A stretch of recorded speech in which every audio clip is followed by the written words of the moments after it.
제가 오늘 아이폰 스톡스에 연사로 나선 목적은 딱 한 가지입니다. 여러분들한테 땅을 팔러 나왔습니다. 그렇다고 제가 무슨 부동산 업자라서 여러분들한테 돈을 받고 진짜 뭐 강남에 있는 땅을 소개시켜드리는 그런 차원은 아니고요. 사실은 제가 땅을 팔 때 돈을 받습니다. 그러나 여기 대부분 보니까 오늘 청중분들의 대부분들이 고등학생, 대학생들, 그죠? 제가 아들이 둘이 있는데 첫 아이가 대학교 3학년 지금, 그리고 작은 아이가 고등학교 1학년입니다.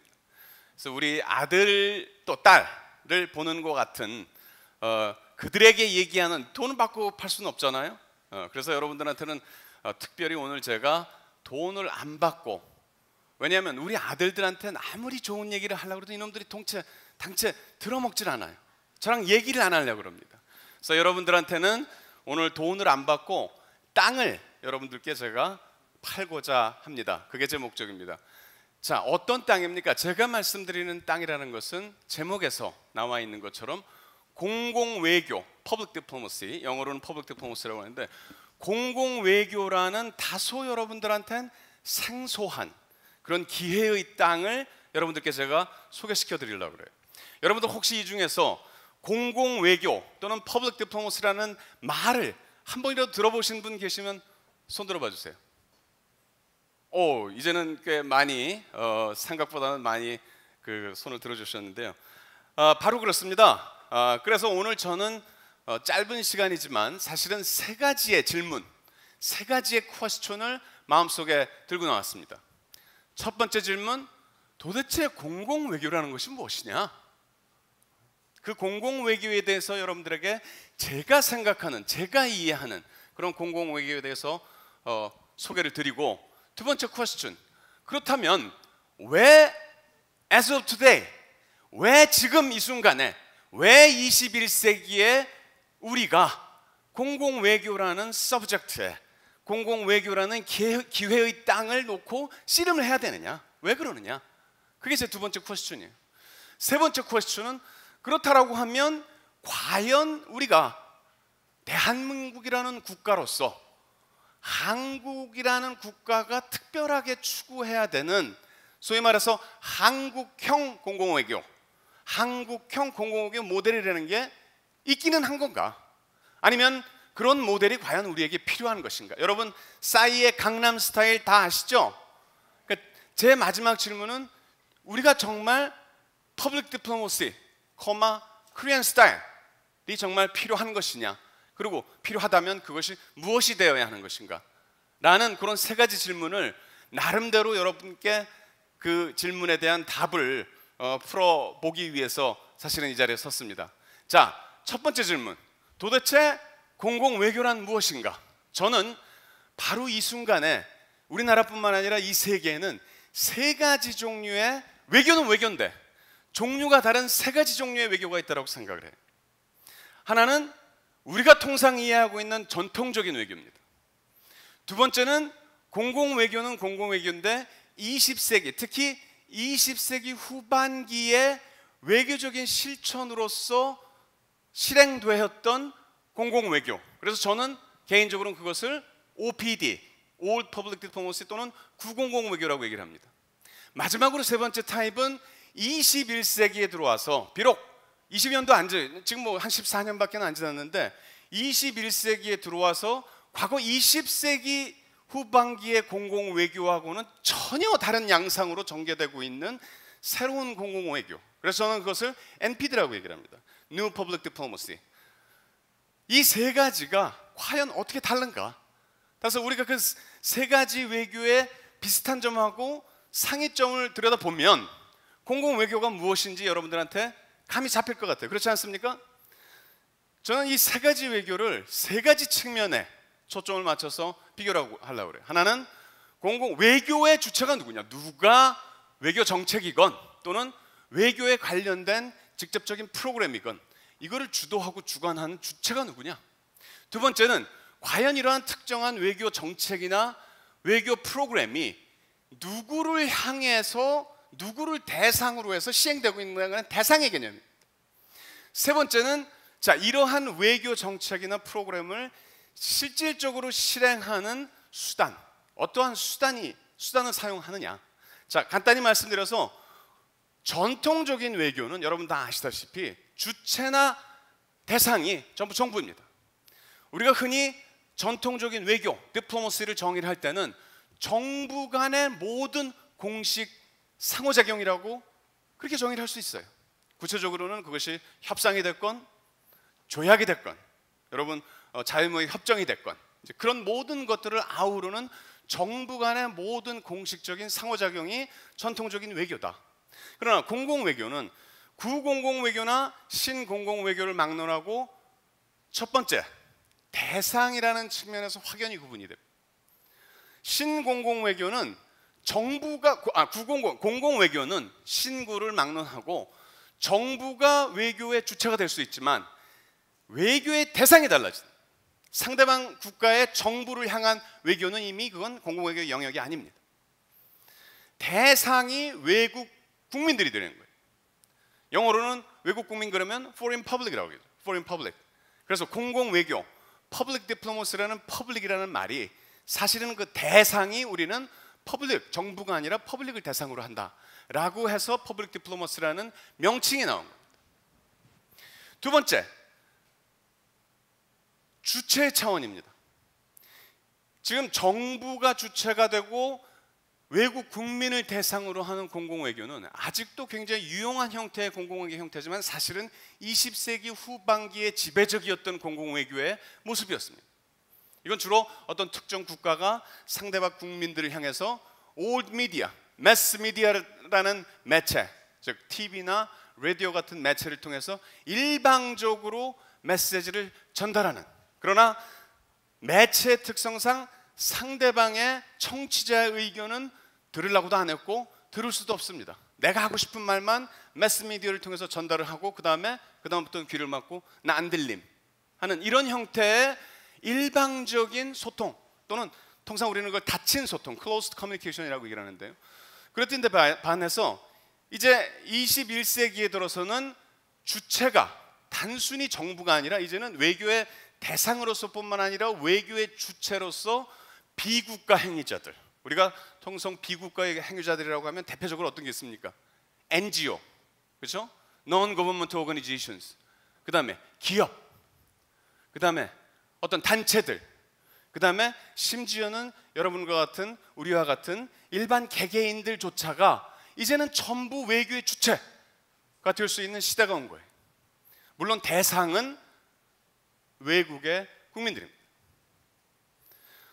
자,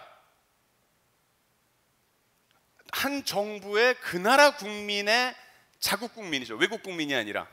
이거는 우리가 공공외교라고 통상 이건 외교가 아니죠. 이런 경우에는 그냥 내적인 소통, 또는 영어로는 Public Affairs, PA 또는 Public Relations, PR이라는 그 관계로 규정이 되고 이것도 소통의 양식이지만 공공외교하고는 명백히 구분이 되는 개념입니다. 두 번째 측면은, 세 번째 마지막 측면은 바로 이러한 주체와 대상의 변화에서 과연 외교 정책이나 프로그램을 실행하는 수단, 자원은 어떤 걸 사용하는? 전통적인 외교는 전쟁을 하지 않는다 할지라도 기본적으로 전통적인 외교에서 가장 중요한 그 영향력을 행사하는 것 중에 하나가 소위 하드 파워라는 거예요. 여러분, 하드 파워라는 것은 뭐예요? 대표적으로 군사력, 그다음에 경제력을 얘기해요. 그러나 공공외교에서는 20세기 공공외교건 또는 21세기의 새로운 신공공외교건 하드 파워하고는 거의 상관이 없습니다. 공공외교에서 수단으로 사용하는 것은 하드 파워의 대칭이 되는 소프트 파워, 소위 연성 권력이라는 개념이에요. 연성 권력이라는 게 뭡니까? 한마디로 해서 매력이에요. 내가 갖고 있는 매력을 통해서 상대방을 물리적 군사력 같이 군사력을 사용해서 물리적인 강제를 사용하거나 또는 물리력을 사용하겠다 위협하지 않고, 또는 경제력과 같이 물질적인 경제적인 보상을 제공함으로 해서 상대방을 끌어들이는 것이 아니고 나의 매력을, 내가 가지고 있는 매력 자산을 사용해서 상대방의 자발적인 동의를 얻어내는 것, 그것이 소프트 파워입니다. 자, 이렇게 볼 때는 공공외교라는 것은 소프트 파워 자산을 수단으로 사용해서 열린 소통 과정, 아까 뭐라고 그랬어요? 닫힌 소통 과정은 일방적인 소통인데 열린 소통 과정은 항상 쌍방향적. 내가 하고 싶은 얘기를 하고 남의 얘기를 들어주고, 열린 소통 과정을 통해서 상대방 국민의 마음을 얻는 것이에요. 절대로 매수를 하거나 물리적인 강제력을 사용해서 강제하는 것이 아니라 자발적인 동의를 이끌어내는, 그렇게 함으로써 궁극적으로서는 국가의 위상을 높이고 국가 이익을 달성하는 것을 공공외교라고 얘기할 수 있는. 두 번째 퀘스천. 자, 그렇다라고 하면 왜 21세기에 들어와서 미국이나 중국 같은 강대국뿐만 아니라 우리와 같은 중요국뿐만 아니라 많은 이 지구상의 많은 국가들이 공공외교의 중요성을 인식하고 너도 나도 앞다투어서 공공외교 전선에 어마어마한 자원을, 인적 물적 자원을 투자하고 있느냐? 제 대답은 간단합니다. 세상이 변하고 있기 때문에. 세상이 변하고 있기 때문에 이제는 그야말로 전통 외교만으로 될 수 있는 그런 국제 질서가 아니라는 겁니다. 좀 더 구체적으로 말씀드리자면은 오래된 구질서, 현재 기존에 있는 국제 질서는 사실은 서유럽의 전쟁을 종식시키는 1648년의 웨스트팔리아 조약을 통해서 오늘날과 같은 국제 질서가 형성이 됐습니다. 그게 또 국제법의 출발점이기도 합니다. 이 오래된, 저는 이걸 웨스트팔리아 워드 오더러, 국제 질서라고 얘기를 하는데, 여기에는 세 가지 특징이 있습니다. 첫 번째는 웨스트팔리아 시스템, 현존하는 국제 질서에서 가장 핵심적인 개념은 결국은 민족국가, 국가, 스테이트, 네이션 스테이트, 그 다음에 주권, sovereignty. 따라서 이러한 민족 국가가 국제사회의 모든 행위의 중심이 돼요. 오케이? 두 번째는 하드 파워입니다. 이런 민족 국가 간의 상호작용에 있어서 가장 중요한 수단이 됐던 것은 군사력과 경제력입니다. 마지막으로 세 번째, 따라서 올 국제 질서는 기본적으로 중앙정부, 세계 중앙정부가 존재하진 않지만 기본적으로 위계적인 질서입니다. 이미 우리가 국제사회를 얘기할 때도 강대국 국가구로, 중강국가, 중견국 국가구로, 약소국 국가구로 이런 식으로 차등을 둬서 얘기를 하고 있습니다. 이거는 뭐예요? 위계 질서라는, 하이어라키라는 얘기입니다. 그러나 21세기에 들어와서 20세기 후반부터 기술혁명, 우리가 흔히 얘기하는 디지털 레볼루션, 또는 좀 더 초점을 맞춰서 얘기를 하자면 정보통신 기술의 혁명, 인포메이션 커뮤니케이션 테크놀로지 혁명으로 인해서 세계 질서가 이제 변하고 있는 거예요. 첫째는 이러한 기술이, 물론 여러분들 중에 다는 아니겠지만 많은 분들이, 여러분들 지금 모바일 게임에 중독되어 있는 분들도 계시죠. 어떤 면에서는 이러한 인포메이션 커뮤니케이션 테크놀로지가 많은 젊은이들을 노예로, 소위 탐닉하는 거, 어딕션 되는 거죠. 밥도 안 먹고 잠도 안 자고 게임만 하고 있고. 그러나 다른 밝은 측면은 바로 이런 테크놀로지가 인포메이션과 날리지를 무한정으로 우리들에게 공급해 줌으로써 한마디로 여러분들을 강화시키는 그런 기능을 한다는 거예요. 그러니까 empowering people, individual. 따라서 이런 사회에서는 이제는 국가가 아니라 비국가 행위자들이 국가에 못지않은 중요한 국제사회의 행위자로서 등장한다는. 두 번째는 힘의 개념입니다. 현존 질서에서는 하드파워, 즉 군사력이나 경제력이 국가 간 관계를 규정하는 굉장히 중요한 수단이었던 데 반해서 이제 21세기의 사회에서는 소프트 파워, 즉 매력뿐만 아니라 매력을 넘어서는 소셜 파워. 소셜 파워는 내가 국제적인 규범이나 가치를 제시할 수 있는, 그래서 상대방이 그러한 내가 제시하는 가치나 규범을 정당하다고 인정해서 받아들이는 힘, 그것을 우리가 보통 소셜 파워라고 해요. 뿐만 아니라 관계에서 유래되는 파워, 릴레이셔널 파워, 네트워크를 형성하면서 유래되는 파워, 네트워크 파워, 이런 새로운 파워의 개념들이 국제사회에 굉장히 중요한 수단으로 부상을 한다는. 전통적인 하드 파워, 전통적인 파워와 이런 새로운 파워 개념의 가장 큰 차이점은, 과거의 파워는 파워 오버, 여러분들에 대한 나의, 여러분들에 대한 오버, 유, 파워인 개념에 대해서 새로 등장하는 파워의 개념은 뭡니까? 파워 with, 여러분들과 함께하는 파워. 마지막으로 세 번째, 바로 이러한 변화 때문에 과거의 위계적인 질서가 이제는 좀 더 평등한 네트워크 질서로 변화가 있다는 사실. 이건 결국 뭘 얘기합니까? 외교라는 것 자체의 패러다임이 21세기에 들어와서는 변화된다. 그리고 이제는 21세기에 들어와서 외교는 전문 직업 외교관과 여러분들과 같은 비전문 인들 간의 영역이 허물어진다. 즉 다시 말해서 직업 외교관뿐만이 아니라 저 자신을 포함한 여러분들 같은 분들도 그야말로 프로페셔널 커리어 디플로머스는 아니지만 퍼블릭 디플로마트, 공공 외교관으로서 국제적으로 활동할 수 있는 여지가 그만큼 넓어졌다는 것을. 마지막으로 한국형 공공 외교는 무엇인가? 한마디로 말씀드리자면 한국형 공공 외교는 중견국 외교예요. 또 그렇지 않습니까? 중견국이라는 것은 군사력이나 경제적인 차원에서 강대국들과 약속의 중간에 사이에 있는 국가들을 말하는 거거든요. 강대국들의 공공 외교와 중견국들, 약소국들의 공공 외교가 같아질 수가 없습니다. 중견국 공공 외교의 핵심은 군사력이나 경제력이 아니라 국제사회에서 한국과 같은 중견국이 수행할 수 있는 역할이나 기능으로서 규정이 되어야 된다는 게 제 생각이에요. 어떤 역할, 어떤 규정, 한마디로 얘기해서 브로커입니다. 지금 오늘날의 국제사회에는 수많은 갈등 구조가 있습니다. 종교, 종족, 경제적인 이익, 영토를 둘러싼 갈등, 바로 그러한 갈등을 축으로 해서 대립하는 여러 국가군들을 중간에서 중재해주고 브로커해주는 그런 역할이 바로 한국과 같은 중견국이 수행해야 될 공공외교의 저는 굉장히 중요한 핵심 포인트라고 생각해요. 그렇게 말씀을 드리고 저는 좀 더 한 발자국 더 나가서 한국 공공외교, 중견국 공공외교의 특징을 4가지로 말씀드리고 싶습니다. 첫째는 제가 이름을 붙일 거지만 소위 경작형 공공외교. 경작이 뭐예요? 플라워잉. 밭을 가는 거죠. 밭을 가는 거죠.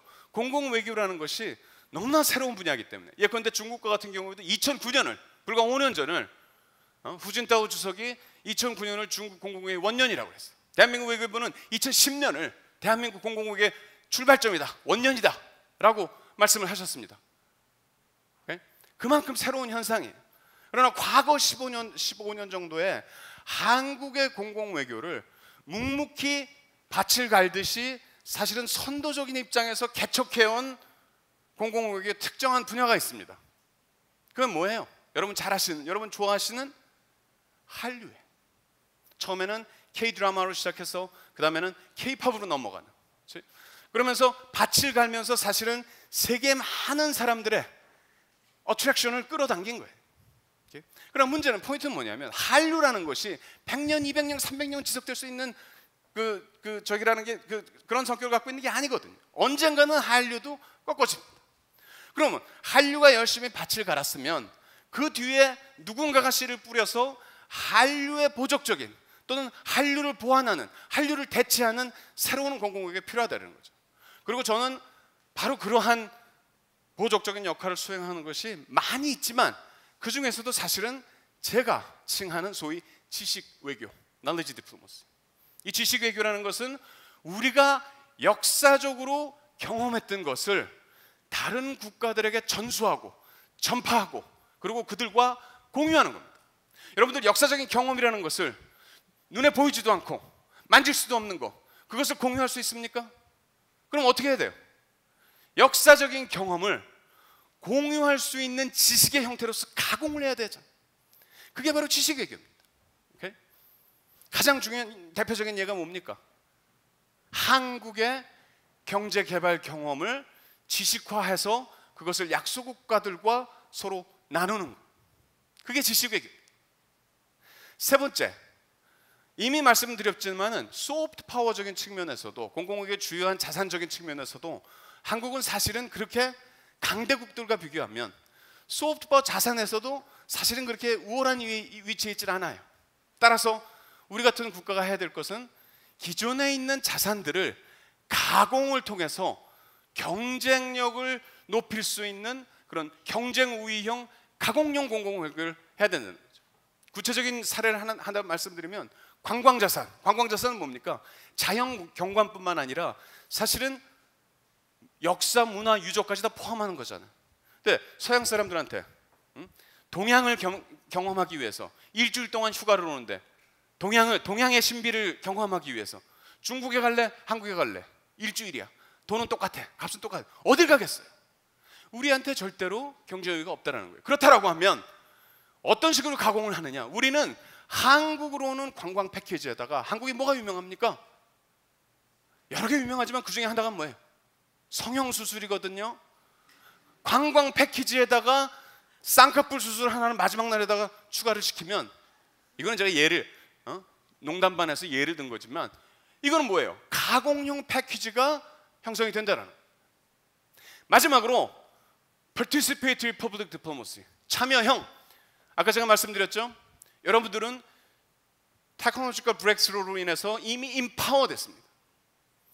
따라서 이제 외교의 주체는 공공외교고 전통외교를 막론하고 외교의 주체는 바로 여러분과, 따라서 외교의 주체건 또는 어떤 특정 외교 정책이나 프로그램의 대상이건 이제는 이 피플을 끌어들이는, 그것이 바로 제가 말씀드리는 참여형 공공외교의 의미입니다.